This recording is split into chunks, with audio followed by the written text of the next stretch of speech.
할렐루야. 2월 1일 새벽 기도회에 참석하신 우리 성도님들을 환영하고 축복합니다. 먼저 기도하겠습니다.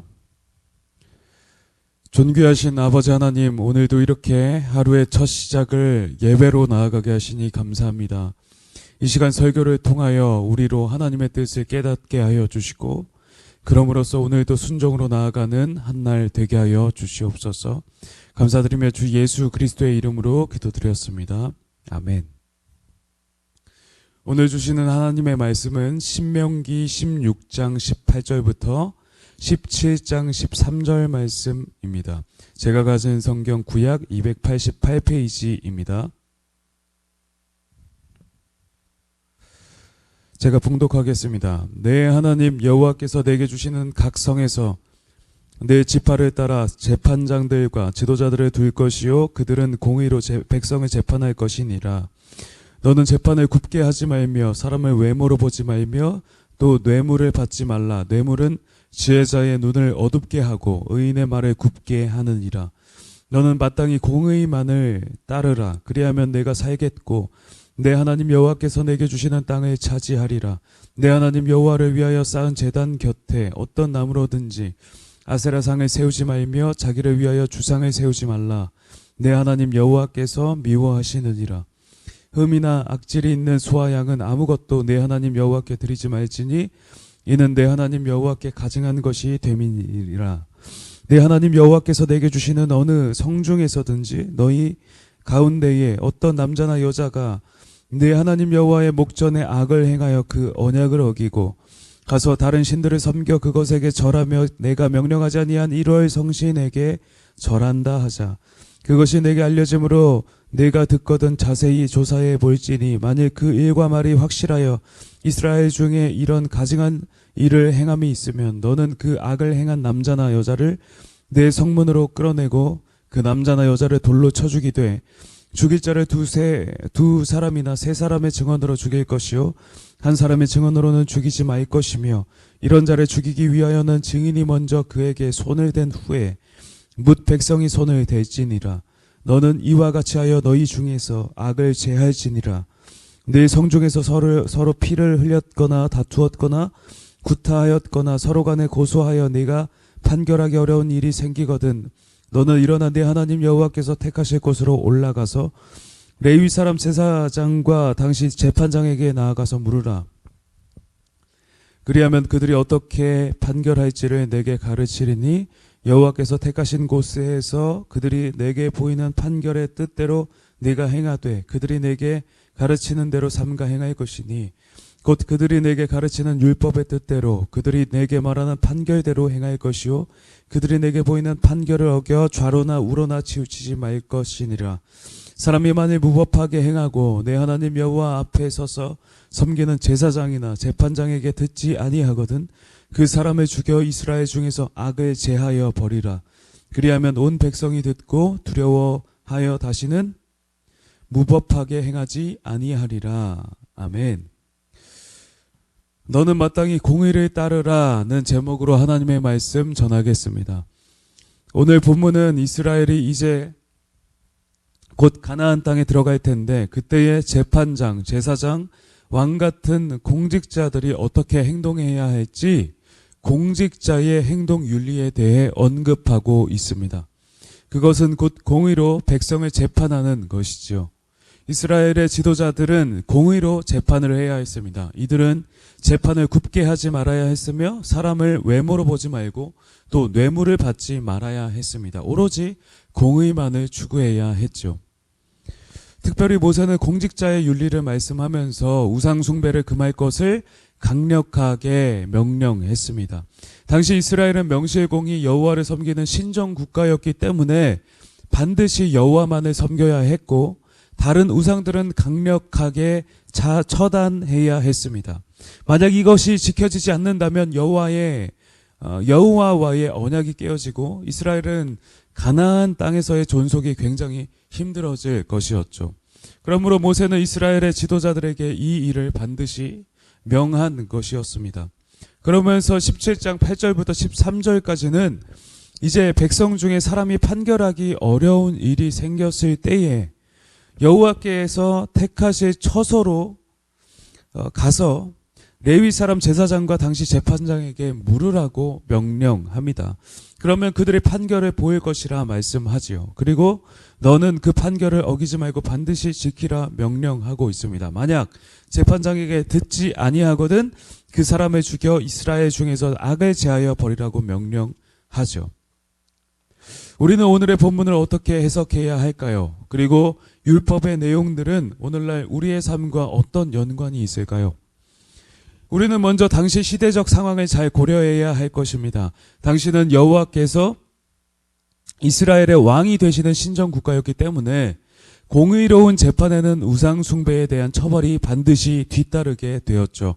우상 숭배자에 대한 심각한 정죄가 있던 것입니다. 그러나 오늘은 좀 다르지 않나요? 오늘날은 좀 다릅니다. 우상을 숭배한다고 해서, 다른 종교를 믿는다고 해서 우리는 결코 폭력을 행하지 않습니다. 생명의 그 어떤 위에도 가하지 않습니다. 그러면 어제나 오늘이나 동일하신 한 하나님을 믿는데 왜 이렇게 구약과 신약은 차이가 날까요? 그것은 예수 십자가 사건으로 말미암아 오늘날 모든 율법이 이루어졌고, 그러므로 이제는 이스라엘 국가의 의식법과 시민법은 폐하여졌으며 오직 그 법도들이 나타내는 율법의 정신만이 온전히 남게 되었기 때문입니다. 그래서 이제 우리는 하나님 사랑과 이웃 사랑의 그리스도의 법을 따르게 되었죠. 그러므로 우리는 오늘날 성경과 세상을 대조하며 볼 때에 오늘날에도 우리가 사는 이 세상이 기독교 국가가 되어야 한다, 하나님의 나라를 이 땅에서 현세적으로 이뤄야 한다라고 생각해서는 안 될 것입니다. 간혹 선한 취지에서 이같이 생각하는 교인들이 있기도 합니다만, 이런 생각은 곧 중세 카톨릭과 같은 생각이며 하나님 나라와 세상을 동일하게 여기는 데에서 나오는 잘못된 생각이지요. 우리는 세상과 하나님의 나라를 명확히 구분해야 할 것입니다. 그리고 옛 율법에서 드러내는 율법의 정신을 잘 드러내어서 오늘날 교회된 우리들에게 잘 적용, 실천해야 할 것입니다. 우리는 그리스도를 통해 이제 새 이스라엘이 되었기 때문입니다. 자, 그러면 오늘의 말씀 가운데 우리에게 주시는 영적인 교훈은 무엇일까요? 그것은 철저히 하나님의 공의를 따르는 삶을 살아야 한다는 것입니다. 우리는 하나님의 법도와 명령을 따르는 삶을 살아야 할 것입니다. 그 이유는 우리가 그리스도를 통해 구원받았고 그 은혜가 너무 감사하기 때문입니다. 그렇기에 마땅히 우리는 하나님의 공의를 따르는 삶을 살아야 할 것이죠. 우리가 하나님의 언약 백성이기 때문입니다. 그런데 오늘 본문에서 그 공의를 따르는 일에 대해서 구체적으로 두 가지 사례를 들며 명령을 하고 있어요. 그 첫째는 곧 우상 숭배를 철저히 제거하는 것입니다. 오늘 본문에서 역시 모세는 우상에 대한 배격과 제거를 말씀하고 있어요. 이 우상의 제거는 율법에서 아주 중요하게, 아주 심각하게 다루는 주제입니다. 왜일까요? 그것은 하나님을 반역하는 아주 직접적인 행위로서 하나님의 질투와 진노를 불러오는 행위이기 때문입니다. 하나님 앞에 아주 심각한 범죄이지요. 그러므로 이 우상 숭배를 철저히 배격하고 제거해야만 했던 것입니다. 그러면 신약 시대인 오늘날 우리는 어떤가요? 오늘날 우리 신자들은 거의 우상 숭배나 형상 숭배를 안 하지 않습니까? 그럼 해당이 안 되는 것일까요? 어떻게 생각해야 될까요? 우리가 다 알듯이 우리 사람 안에는 여전한 죄성이 남아 있습니다. 그리고 그 죄성은 우리로 하여금 끊임없이 하나님 대신에 다른 우상을 숭배하게 만들죠. 그러므로 우리는 이를 잘 인식하고 끊임없이 우리를 유혹해오는 그런 모든 우상들을 하나님 앞에 철저하게 제거해야 하는 것입니다. 내 안에 있는 모든 우상을 제거하는 여러분들 되시기를 축복합니다. 여러분 각자에게는 어떤 우상들이 있으십니까? 하나님보다 더 우선하여 생각하며 가장 많이 생각하고 사랑하는 그 우상은 무엇인가요? 그것을 인식하여 철저하게 제거하고 온전히 공의를 따르는 여러분 다 되시기를 우리 주님의 이름으로 축복합니다. 우리에게 있는 모든 우상들을 다 철저히 버리고 제거하는 여러분들 되시기를 축원합니다. 아멘. 둘째로 우리는 하나님의 뜻에 철저히 준수하는 삶을 살아야만 할 것입니다.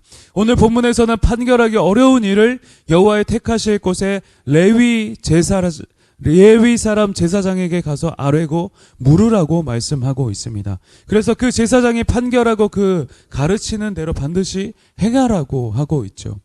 만약 이를 듣지 않고 무법하게 행하면 그 자는 사형에 처한다고 말씀합니다. 이는 무엇을 말씀하고 있습니까? 하나님의 세우신 종이자 대리인이었던 당시 제사장이 하나님께 뜻을 묻고 판결하여 가르치면 그것은 하나님의 뜻을 담고 있는 것이기에 반드시 순종해야만 했다는 사실입니다. 당시 백성들은 이를 하나님의 뜻으로 여겨 철저히 순종해야만 했죠. 그렇지 않을 때는 사형에 해당했습니다. 그러면 우리는 이를 오늘날 어떻게 적용할 수 있을까요? 오늘날 목회자의 설교나 성경의 묵상을 통하여 내게 분명하게 임하는 하나님의 말씀을 받을 때에 우리는 반드시 그것을 생명처럼 받들어 순종해야 한다는 사실입니다.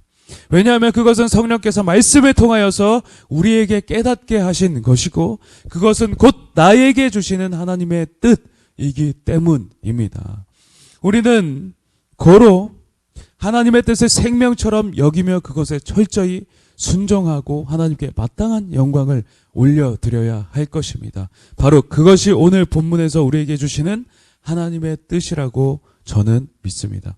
오늘의 삶 가운데 우상의 모든 잔재들을 제거하며 하나님의 뜻에 철저히 순종함으로 하나님의 공의를 따르시는 여러분 다 되시기를 우리 구주 예수 그리스도의 이름으로 축복합니다. 아멘. 우리 함께 말씀을 생각하며 기도하도록 하겠습니다. 먼저 하나님, 우리 안에 여전한 우상의 잔재들은 없는지 우리가 돌아보기 원합니다. 하나님 외에 하나님보다 더 사랑하는 모든 것들을 우리가 깨닫게 하여 주시고 우리로 그것들을 내버리며 쫓아내고 제거하며 오직 우리 주님 한 분만 더 사랑하게 하여 주시옵소서. 우리 이 시간 함께 주여 한번 외치고 기도하도록 하겠습니다. 주여! 오 하나님 아버지 감사합니다. 우리 가운데 있는 모든 우상들을 다 제거하고 오직 우리 주님 한 분 더 사랑하며 나아가기 원합니다. 아버지 하나님, 우리 안에 여전한 우상들의 잔재는 없는지, 여전히 우리가 하나님보다 더 사랑하는 그 우상들은 없는지 우리가 점검하게 하여 주시고 깨닫게 하여 주시며 하나님 그것으로부터 완전히 제거하고 돌이켜 하나님만을 따르는 우리가 다 되게 하여 주시옵소서. 하나님보다 더 사랑하는 모든 것들을 우리가 깨닫게 하여 주시고 그것들을 완전히 다 내버리며 오직 우리 주님 한 분 더 사랑하는 우리들의 삶이 되게 하여 주시옵소서. 이 시간 한 번 더 우리 기도하도록 하겠습니다. 우리 다음으로 기도하실 때 하나님, 우리가 하나님의 뜻에 철저히 순종하게 하여 주시옵소서. 삶 가운데 내게 임하는 하나님의 말씀을 받을 때에 우리가 그 뜻에 철저히 순종하게 하여 주시고 그럼으로써 하나님 기뻐하시는 삶을 살며 많은 열매로 하나님께 영광을 올려드리는 우리의 삶이 되게 하여 주시옵소서. 하나님의 뜻에 철저히 순종함으로 열매 맺는 우리가 되게 하여 주시옵소서라고 우리 이 시간 주여 한 번 더 외치고 기도하며 나아가도록 하겠습니다. 주여! 하나님 아버지 감사합니다. 오늘도 하나님 앞에 순종하는 삶으로 나아가기 원합니다. 하나님, 하나님의 뜻에 철저히 순종하게 하여 주시옵소서. 말씀을 통하여 우리에게 깨닫게 하시는 그 모든 것들 아버지 하나님, 우리가 온전히 하나님께 깨닫고 순종하며 하나님께 순종의 세상을 나아가는 우리의 삶이 되게 하여 주시옵소서. 하나님 그 뜻에 철저히 순종하여서 그럼으로써 하나님께 영광을 올려드리며 하나님 기뻐하시는 뜻을 성취하고 또 많은 열매로